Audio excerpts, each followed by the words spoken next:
How often does your team practice? Oh man, that's a great question. We practice 4 days a week. We practice Monday through Thursday, and we have a walkthrough on Friday before we play on Saturday. Great question, bud. Is your team looking to win the college championship? Well, I think that's a goal that they have set, but really what they're focused on is trying to go 1-0 each week. So they're focused on trying to beat Cal, and you can't get to where you're talking about unless you focus on the game that you're playing. My name is Eliza, and thank you for having us. And my question is, how do you motivate a team to get back out there and have fun when they're down by a lot? Oh, great question. How do I get them motivated? I got some different techniques that I use with them, but the biggest thing is I want to remind them of when they were your age, right? How fun it was, and to try and tap into their inner child and just enjoy playing the game and not play to a scoreboard. Just have an appreciation, a gratitude for the opportunity to play, and give it everything that you got. Great questions. Thank you. Good job, fella. Hard act to follow, but Yeah, man. UVA football will be one of the last teams here to have made the trip to the West Coast to compete there. Have you talked to any of your coaching peers here or talked to other football coaches at other schools about the challenges of making the trip and playing out there? Right. The staff's done a great job of tapping into the resources of not just college, but NFL resources about making the West Coast trip. And so, yes, we've had conversation about what's the right timing, when do you go, how do you get acclimated to the time change, what's the meal schedule. Should you get out there and do some stretching? Do you want to have a fast Friday practice? What's the best combination? And so we took all that information and evaluated it, and then also looked at where our team is right now to help us finalize our plan to travel out west. How much do you have to wait till the kickoff time to really solidify that schedule? And what does your week kind of look like when you get the schedule? And because it's an early kickoff, can you stay on the East Coast time zone? So the decision to go out was made way before the time. Now the 6 day hold makes it a little bit challenging because you're waiting on the kick time, and that's really going to impact your Saturday morning schedule and then maybe some of your Friday schedule. But all of the bulk of your planning is done ahead of time and it's already set. So we knew that we were gonna leave on Thursday, way before we got there, because you have to. I mean, you're chartering a flight to go west and to get hotel reservations and bus companies and all the stuff that goes with it. But I did have to wait a little bit on the Friday schedule based off of what the kick time was going to be. But in terms of staying on the East Coast, I think it's best to get out there, or what we've gathered is best to get out there and let them get acclimated ahead of time. And one of the big contingencies is also the equipment and Yeah. getting it. You had North Carolina, and then I think 24 hours later they were on their way to California. Just the behind the scenes of how complicated it is to get this West Coast trip done. All right, so I'll just give you an example. I let the seniors pick the uniform combination. Right, they do it every week, and we do it on Mondays. And typically, it's not an issue when we pick it on Monday. But we had to pick the combination 2 weeks in advance, and we also had the stipulation we had to wear the same color helmet 2 weeks in a row, because as soon as we came off of the North Carolina game, we wanted to pack it on the trunk because the tractor trailer was going to get back at 8. 9 p.m. on Saturday, and it's leaving 4 p.m. on Sunday, and everything's got to be packed. So it really wasn't enough time. And then you got to soak jerseys because you're playing on grass, but you got to wear the white jerseys because it's 2 away games. And then if you wear white pants, you got to soak the white pants, and then you got to send the white pants. So there's just so many logistics that go into it because it's a 4 day trip for the gentlemen that are driving the truck. So all of that stuff left on Sunday. So now when we get off the practice field on Wednesday, we're gonna have to pack our shoulder pads, and then Thursday we got to pack all the other auxiliary equipment and put it on bags and get it to the airport to get it on the plane. And that means you got to carry less luggage. So everybody's going to be wearing the same clothes for a couple of days because of the weight requirements on the plane. So there's a lot that goes into the trip. But you know what? That's also, fun things to deal with, right? And I was asking a couple guys around the building, had they ever been to California? And there's a lot of folks, players and staff, that have never been to the state of California. So it's actually pretty cool that you get a chance to travel that far. I don't want to do it every week. Right, don't want to do it too much, but we can kind of muscle up. And then also our practice schedule is going to change. So there's a lot of conversation with the senior leadership on how we want to approach practice on Wednesday and Thursday because of the travel time. And so just a ton of logistics. So really, really grateful and appreciative of all the folks that don't get recognized for the tremendous amount of work that's gone into trying to make this as normal of a trip. And just like any other road trip, even though it's got a lot of dynamics to it. You guys are 11th nationally in turnover margin. Oh, yeah. What's been the key to being good in the category, and how has winning the turnover battle each week helped you win close games? It's been all the difference, and I've made that known to the guys that sit in your seats every day, that the reason that we won football games is because we've been fortunate to not turn it over. We've had some on the ground and we gotten them back, so we didn't lose fumbles, but we've been taking care of the ball, and defense has been fanatical about getting the ball back. And I think it's a combination of just the emphasis, the things we talk about, the examples that we show them, and then the way that the guys practice. The guys are being intentional on trying to get the ball out. And it's made all the difference. So what it's done is in tight ball games, it's eliminated possession opportunities for the other team to score and given us more opportunities, so to speak.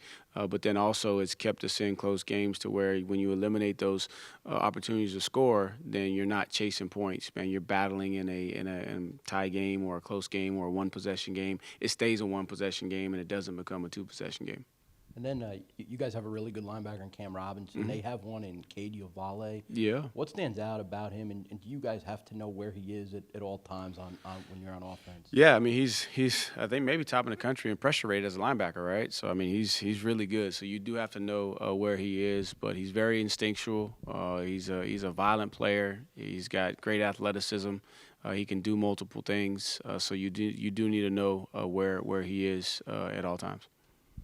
As you've had time to go back and look at the film, anything else stick out to you offensively that's kind of been behind maybe some of the struggles the last couple of weeks? Yeah, so it's the game of inches, right? And it was so cool to have that. And I'm not on social media, so I had somebody on the staff send it to me. But there was like a snapshot of the game of inches, and it really came down to a game of inches. And that's where we are offensively. I think in the first part of the season, man, we were able to take advantage of those inches, and those inches were easier to capture, right?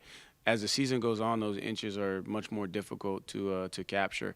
And so what you saw is there's some inches as coaches that we got to do a better job. There were some things that we learned from to be able to help the guys and give them more answers in some of the fronts that they were seeing this past week. One-on-one matchups come down to inches. So the guys, it's not like there's a bunch of busted assignments and guys aren't giving great effort. But when pad level gets an inch too high, it's magnified now this point in the season. I think, for the backs, man, when their eyes are off by an inch and it influences a decision to maybe bounce a ball when you should bang it, results in a TFL as opposed to a 3 or 4 yard gain that now keeps us on schedule. I think when we stay on schedule, right, you can see glimpses of, hey, that looks like what we saw early in the season. But when we're off by an inch, it now makes it a second and long, right, which now changes play calls, which changes situations.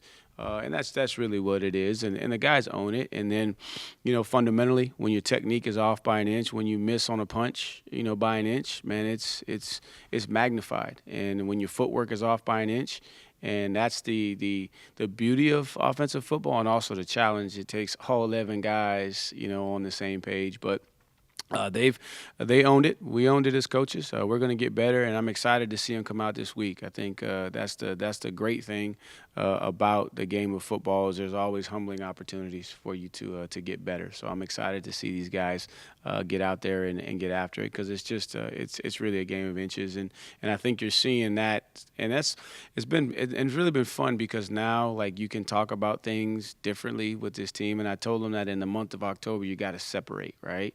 And it's going to be very, very difficult to separate because it's a game of inches. And I think if you just look over college football, how many one-possession games there were last week, right? And especially on the road. And so them being able to see that gives us more opportunity to continue to grow as we go into the to the month of November.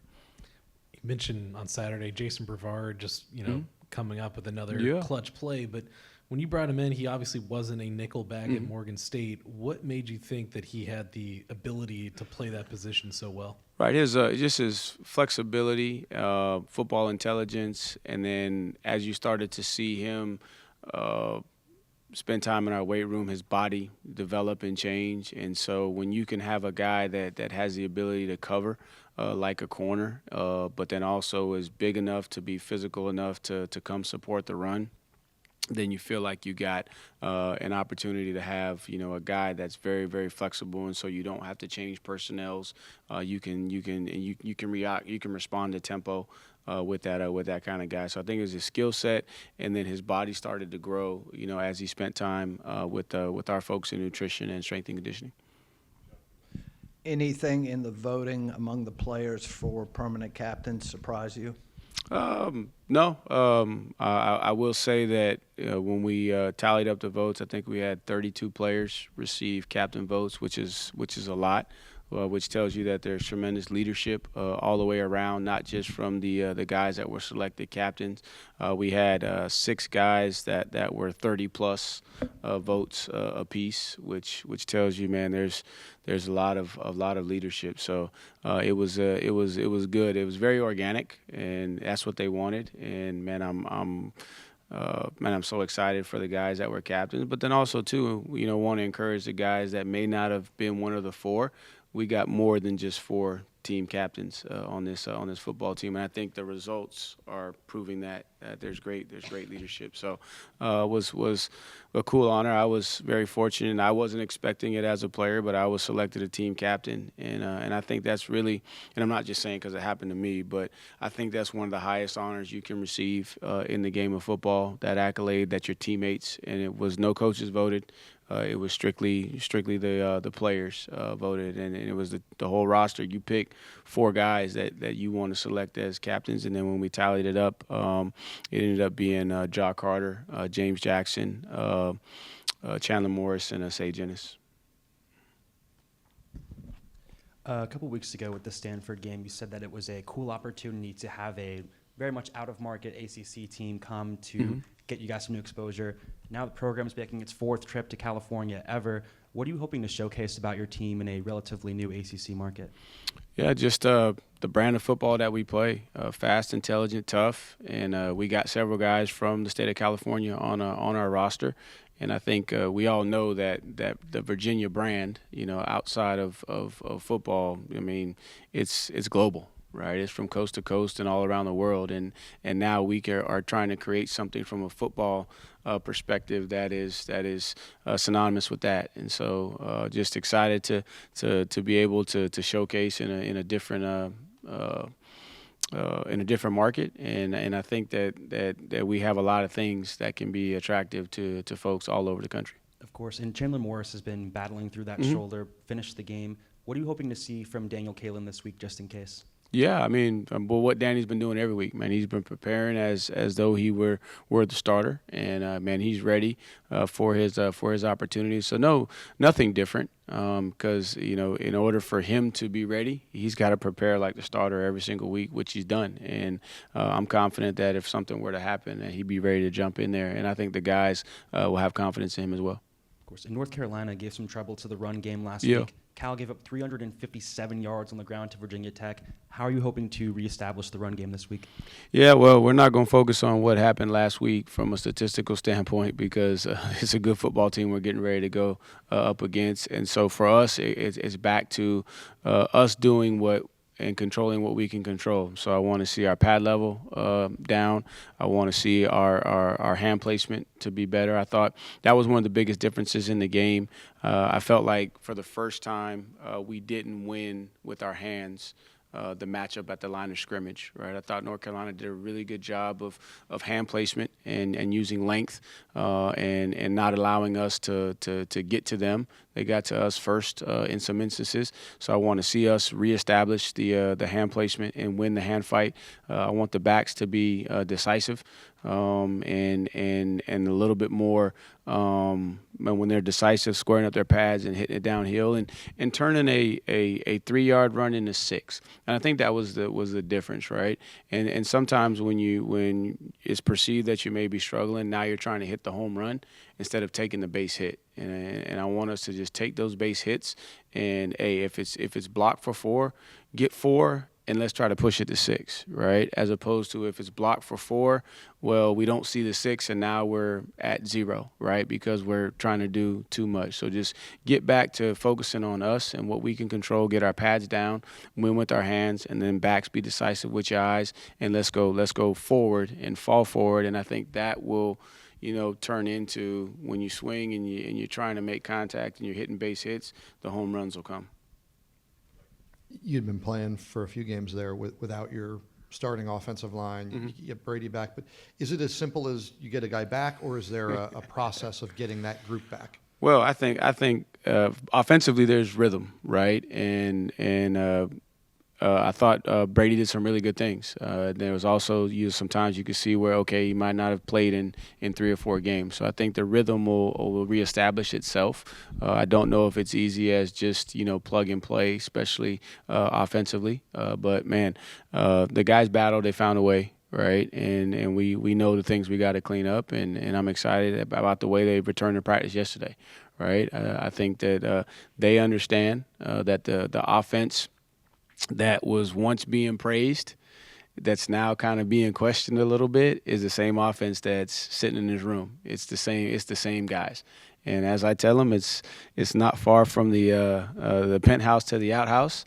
And then when I said that saying, someone reminded me that sometimes the penthouse and the outhouse are on the same floor, right? So it's really it's really not that far. But I was excited about the way that they practiced yesterday. I saw them very intentional on trying to correct the things and focus on what we can control. And we got a good bunch that's going to challenge us, and we're going to need to be able to run the football to establish all the other things that come off of it. So I'm excited to see these guys respond. Some of the diversity of the offense came from Chandler keeping the ball, came from X Brown being a great receiver out of the backfield, Cam Ross being a guy who can move all around. Chandler's banged up, Cam Xavier. How much can you address that in terms of, are there guys who can do those diverse things, or do you have to find maybe other ways to get it done? I think that Cam Courtney's a guy that needs to step up for us to be able to give us some of that diversity, and he did some of that early in the season. You saw he was a guy, so I think that because it's the same thing. If something happens to Jamal, something happens to Trail, other guys got to step up. We still got to be able to go offensively. It's that time of year where you got to play through bumps and bruises, and we gotta go. So some of it can be addressed, but at the same time too, I've been a play caller, and it's very, very hard. Like you gotta call it, and guys gotta elevate. Now you gotta be smart. There's certain things that okay, you won't carry into a game plan if you know that you don't necessarily have the personnel, but you can't get to the point to where now you're paralyzed by overanalyzing everything. Guys, that's the next man up, and I think that's what was happening early. Like we Florida State, it was Drake at center, you know what I'm saying, and other guys in there, right? So we can't let that be a crutch, right? We gotta really just get back to the little things and the details, and I think the guys will. But it's that time of year. It's November, right? I mean, it's just November. Everybody's banged up.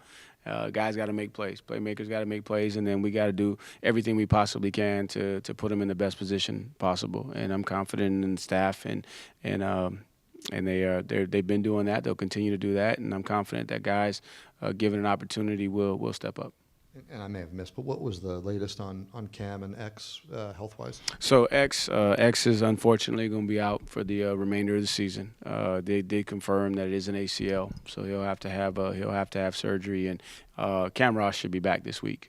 So it was kind of, I think, something that lingered from the game that we thought we were going to be able to push through, and then it resurfaced later in the week. And so the best thing was to give him a little time to rest and anticipate he'll be back. He was out there yesterday getting some work in, and I got confirmation from the medical staff that he'll be out there today working. What about Kevin Wigginton? Yeah, big Wiggy ankle, and he battled through it, but it needs a little bit of time. So I'm hopeful that it's not season ending. I think we'll get him back, latter part of the season, but he needs a little time on that high ankle. Gotcha. And then Fisher Kamak had a huge game against Cal last year in the bowl game. Did you remember that at all when you guys were recruiting him, and what factor did that play, if at all, while you guys were pursuing him, that he did it against an ACC team? Yeah, I think in the evaluation process, you're always looking at the competition. I don't know if it was a situation where we're playing Cal, so this is why we're going to do it. I think it was his total body of work, but I know he'll be excited, and we'll pick his brain to see if there's any kind of inside tips he can give us, because he's played against some of that personnel. I think he was teammates with number 21 at UNLV, so we'll try to pick his brain from that standpoint. But really, it was his body of work, and you look at all the competition that they play. Cal also played in an overtime game this past week.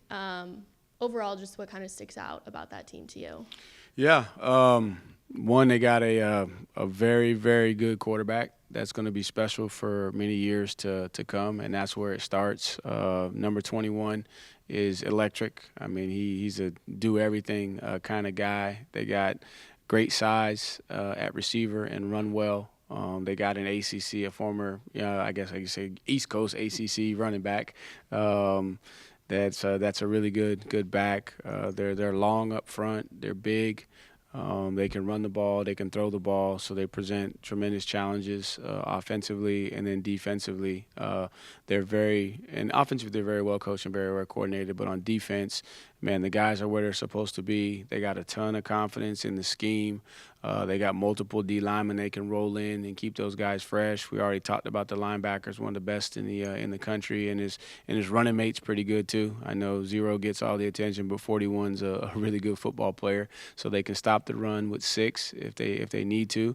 They run a structure where they can get 8 near the box really, really quickly. Their support defenders in their free safety and their nickel Sam support the run very, very fast, and then they got 2 really, really good corners, if not the best combination of corners in the league, in Zeke and the young man, I think it's Austin, is his name, came from South Florida. We tried to go after both of them, didn't have much luck, but so I know they're pretty good. So they're a very, very well coached team. They got an identity of playing extremely hard, and it's gonna be a good challenge. And Antonio Clary got the interception for you guys to send the game to overtime this weekend. What's just the impact that he has when he's out on the field for you guys?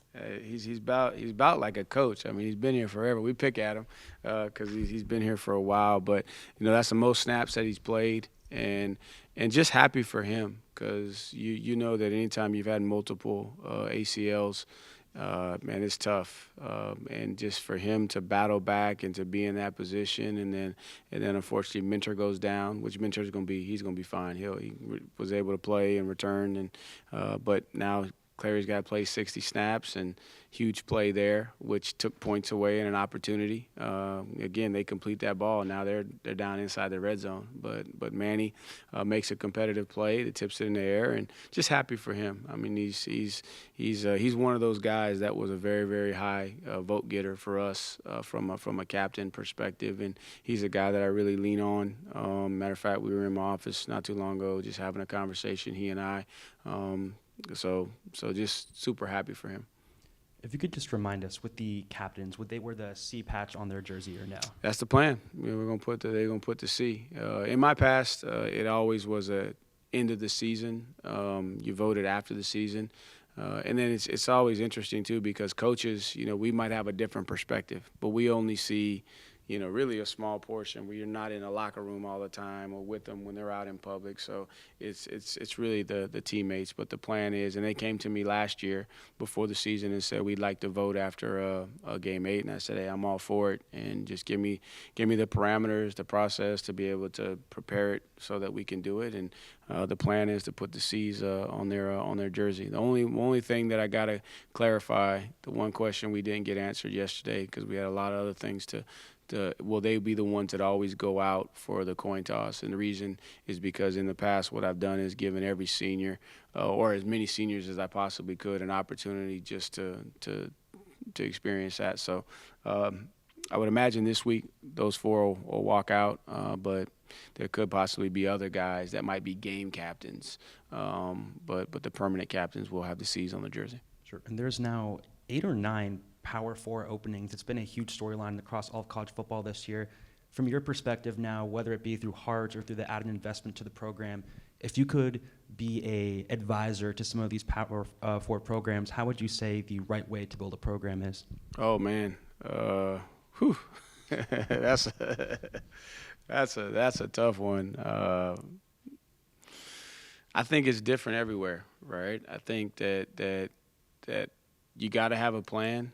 And then you got to have the humility to adapt to your plan based off of what fits you. I'm grateful for Dr. Williams' leadership and her belief in my plan and in our plan as a program, and just providing the resources for us to be able to do it. And right now, it's working, for Virginia, but I don't know if that's the right formula, for everybody across the country. So that's I don't know how to answer that question because I think it's going to be individualized to each university. But right now, I'm just focused on the University of Virginia, kind of how we're doing it, trying to stay with the plan and not deviate. And I think if there's anything I could say is just, man, trust your plan, stay committed to your plan. And don't let the outside noise make you deviate, but always be humble enough to adjust if you need to, but keep the main thing the main thing. Yeah, Chandler said the shoulder is just about managing it, and it can't get any worse just out there. Has that changed how he plays it? Have you noticed, or does that change how y'all call things at all? I haven't really noticed it. You see. At Louisville, and he running the ball, puts his body on the line. North Carolina, he puts his body on the line. So really, we're not going to say that that's the reason that things may not be what they are. I think there's just opportunities all the way around for us on offense to improve, and that's what we're going to focus on.